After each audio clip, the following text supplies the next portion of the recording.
Well, you've caught me at the sink today, doing a little bit of washing up. It's one of those days for me today.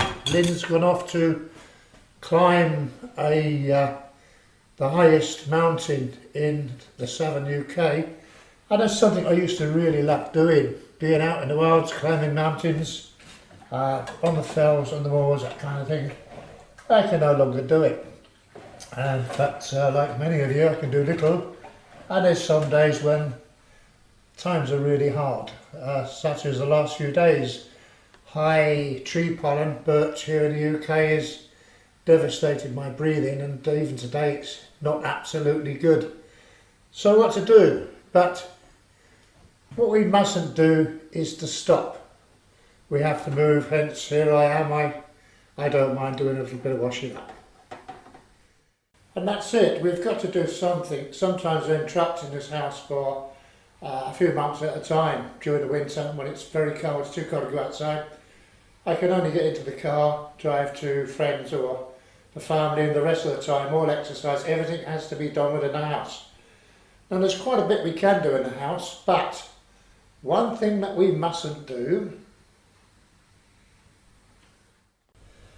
is sit at home like this in a chair with a couple of these babies, remote controls, just switching the channels, watching the films. Now, you probably think, well, if I sit in a chair I don't get breathless. You will eventually. What will happen is you've got muscles here that help you breathe. If they don't get any exercise, they get worse and your breathing gets worse, and eventually you will find you're getting breathing problems by sitting, watching, and you'll be far, far worse when you stand up. And that's what I call death by chair, because quite honestly, you're killing yourself by sitting in a chair and not doing anything.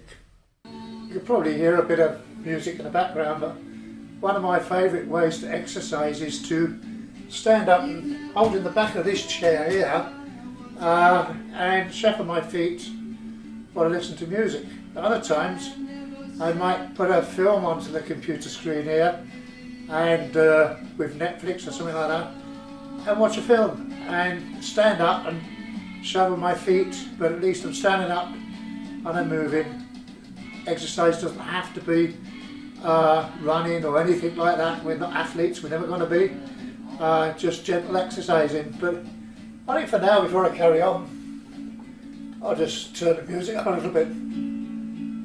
Let it go in. I'm a bit boring. The message is that we really must keep ourselves moving. We must move even if it's only within the house. There's quite a bit we can do within the house. As you've seen, I like to stand behind a chair and shuffle my feet or watch a video, but I can also do some squats and some leans against the wall with my hands. I have these little beauties as well. These are quite good. You can do several exercises with these, and these help to keep the arms and chest muscles quite good as well. You can learn how to use these quite easily. There's many videos on how to exercise with COPD on the internet. Why is it important? It's important because if you don't, your chest muscles, you've got muscles that help you breathe, they deteriorate. If they deteriorate, it is a very hard upward struggle. As I know, I've been there, I found it. Now, I know that many of you guys out there probably are having a very much worse time than me, even though I'm just going through a very bad time with the birch tree pollen here in the UK. You still must keep going as little as you can, even if it is, as you saw me earlier, doing a bit of washing up. My exercise today has been making this video because, believe me, moving this around different parts of the house has been a challenge, but I've quite enjoyed it. Another thing that I would highly recommend is going for pulmonary rehabilitation. I hope I pronounced that right. Here in the UK it's free of charge. In the United States I believe you pay for it through insurance, and I'm sure it's available in other parts of the world.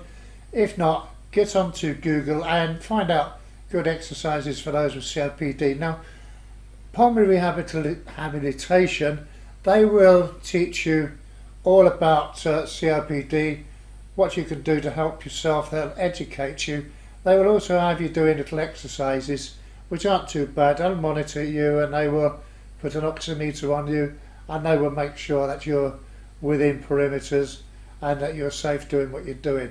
But by doing these very simple exercises just a few times a week, it will build you up. It will make you feel better.